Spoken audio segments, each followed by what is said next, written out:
Hey guys, Prangell Gaming here, and today I'm going to be giving you a Millwall analysis video. Now today's Millwall analysis video is Doncaster versus Millwall, the game that ended 1-1, and Richard Chaplow, of all the players, may have put a dent on Millwall's playoff hopes. Now, of all the players to score, of course Richard Chaplow would score, a player that was always injury prone. It's just really frustrating. Anyway, let's actually get into the game and talk about what actually happened. Well, the first chance I'm actually going to be talking about is actually the Steve Morison goal, and all I can say is finally he actually scored a goal which wasn't a header. But the ball came up the pitch from Jordan Archer, and one of the Doncaster players controversially did header the ball back, and that basically straight away played Morison through. And because Stuckman was actually off his line halfway already, it then meant that Morison could chip him. It was a very nice goal, and all I can say is, who would have thought that Morison would have been scoring a lot of goals lately? He hasn't been all the time, but now he's starting to prove that he's just as good at scoring goals as he used to be. And of course that made it 1-0. It's nice to see Morison scoring because it's nice to offer a little bit of variation, because sometimes it's just one player scoring in a team, and that's not always enjoyable. However, the next chance in the game was actually a penalty shout for Millwall, as Jimmy Abdu won the ball in the middle of the pitch. He then played the ball over the top for Gregory. Gregory then won the ball, and as he won the ball, he had beaten McGlock to the ball, and then McGlock then started to drag him back as he was running towards the area, and he got inside. He was still being dragged back. Gregory could have gone down. He could have easily won a penalty, but he didn't. He stayed on his feet and had the shot, but the shot was saved by Stuckman, and that unfortunately did mean that because Gregory didn't go down, we maybe didn't get a penalty there, but it is a clear chance for a penalty, and that was quite controversial that it wasn't given there. Millwall were doing fantastic in defence to cope with Doncaster. I mean, they had to have lots of shots from outside the area, which is always like you like to see all the time, obviously. However, that being said, Doncaster did manage to score just before half-time, and it was Richard Chaplow, as I was saying before, the ex-Millwall player. He was always injured for us. He was okay in a Millwall shirt, let me add, but he was just getting too injured, like Nicky Bailey, and we just had to cut the strings with him and just let him go. But obviously, a Doncaster player in Williams broke away from the defence. He then cut inside, and as he cut inside, he played it back for Richard Chaplow, and Chaplow slipped the ball into the back of the net to make it 1-0. I tell you what, any player on that pitch could have scored. I would have preferred Williams to have scored for them, and it wouldn't have hurt me as much as Richard Chaplow scoring, because ex-Millwall players scoring against you really does frustrate you, because sometimes they didn't hit the heights at Millwall and you're frustrated because they shouldn't be hitting the heights at another club. But obviously players go in and out of form, and sometimes they're better off at clubs than Millwall. As we've seen with a lot of players, they don't score at Millwall, but they do score at other clubs.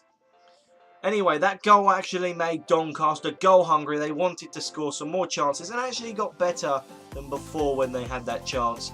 And now the ball was played through to Lund, who ran up the pitch, getting towards the box. He then squared it back to Richard Chaplow, and Chaplow had a great shot, but unfortunately for Doncaster, it was saved by Jordan Archer. Now into the second half, Millwall did come close as Morison won the ball. He then passed it to Romeo. Romeo then gave the ball to Ben Thompson, who actually played an over-the-top through ball to Gregory to run through to, and Gregory did. He then had the ball on the edge of the area, and as he did, he saw Morison, who was in the box. He then tried to cross it across to Morison, and he did in fact cross it across, but Morison missed the ball completely. If Morison had tapped it in, surely it would have been 2-1 to Millwall, and that would have been a chance for us to go on and win that game. However, from this point on, it was all Doncaster, and they were fantastic, honestly. Such a brilliant side when they want to be, despite their position in the league table.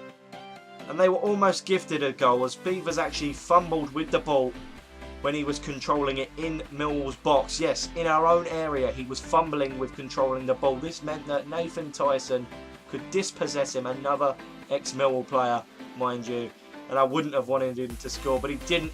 He had the shot, but Archer did make a fantastic save to keep the score down to 1-0.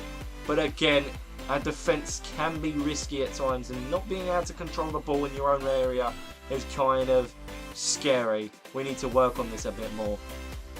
And now the final chance in the game was for Doncaster as they counter-attacked up the pitch. This was one of the fastest moves I have ever seen, as Chaplow then played the ball to Avina, a very quick attacking player, then played it to a Doncaster player, which I don't actually know. I've looked over the highlights so many times that I cannot see the player who it was. But after Grant had dummied it, the player that then had the ball played the ball to Grant, and this actually played him through. He had a shot, but unfortunately for him, Archer made a fantastic save. But towards the end of that second half, and maybe more so in the second half, it was all Doncaster. They were fantastic. And well, this leads me on to the key players. For Millwall, I'm going to have to go for Jordan Archer. He's a great goalkeeper, made so many fantastic saves, and actually ensured that we went home with the point instead of nothing, because we could have easily lost that game. As I said, Doncaster were fantastic towards the end of that game, and they could have easily nicked a winner there. But for Doncaster, it pains me to say this, but I'm going to have to go with Richard Chaplow. He's very creative. He scored the goal that could potentially dent Millwall's playoff hopes. And it had to be Richard Chaplow to score that goal. Of course it would. But no, he's a fantastic player, just like him. Him and Nicky Bailey were both injured all the time, and they both had to be cut loose. They were both very good, mind you. But because of getting injured all the time, you can't keep players that are injury prone. And well, good on him. He's not getting injured as much at Doncaster, so maybe he might do alright with the rest of his career. Now, for Millwall's next game, it is actually tonight against Wigan. What a game this is going to be. It's 5th versus 2nd. Who would have thought I'd be saying that towards the end of the season? I never expected either way for us to be in 5th, especially at the beginning of the season, because I had thought that the team would have taken a year to kind of solidify the team, make it stronger, and then push up next year. But we're actually pushing for promotion and even the playoffs now, so it's going to be a really good game. Last season we were both battling relegation, and actually we did both go down, but there were lots of players fighting. It was a very fierce game, very hot-headed for the players, very attacking minded. They both didn't really care how hard they went on the challenges, so it could be like this tonight. So I can't wait to go to that game. It's going to be a very Millwall game. Well, it should be anyway, but it's going to be very scary because Wigan are a very good side. They're very good at the moment. They've got high form. We've got some decent form, but that being said, we're not always the favourable team at home.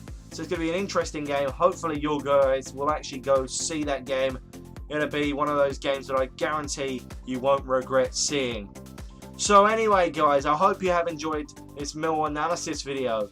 Like, comment, subscribe, and of course stay tuned for more Millwall analysis videos. Goodbye.